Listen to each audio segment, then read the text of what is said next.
अंग्रेजों के जमाने में 1863 के धार्मिक दान अधिनियम से चलता था।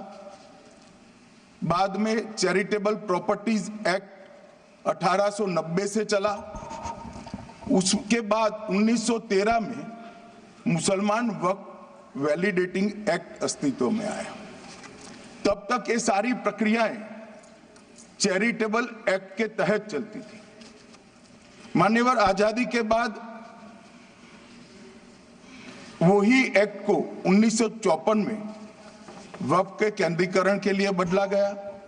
95 में वक्फ न्याय अधिकरण और वक्फ बोर्डों की स्थापना की। अब ध्यान से सुनिएगा मान्यवर, वक्फ परिषद और वक्फ बोर्ड ये 1995 से आए। ये पूरा झगड़ा जो चल रहा है, आपने नॉन हिंदू को रख दिया और नॉन मुस्लिम को रख दिया, गैर मुस्लिम को रखा। वो झगड़ा वक्फ में दखल करने का है।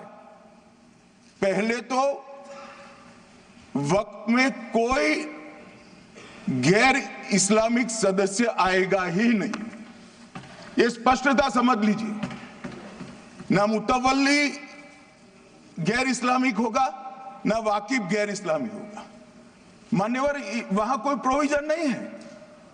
जो धार्मिक संस्थाओं का संचालन करते हैं उसमें कोई गैर मुस्लिम व्यक्ति रखने का प्रावधान किया भी नहीं है, हम करना भी नहीं चाहते हैं मान्यवर। इसलिए जो बड़े बड़े भाषण करते हैं कि समानता का अधिकार चला गया, दो धर्मों के बीच में समानता नहीं रही, मुसलमानों के धार्मिक अधिकारों के बीच में दखल खड़ी हो जाएगी, कुछ नहीं होने वाला मान्यवर। इस दृष्टि से देखें तो 1995 तक वक्फ की काउंसिल और वक्फ बोर्ड था ही नहीं, वो तो 95 से आया।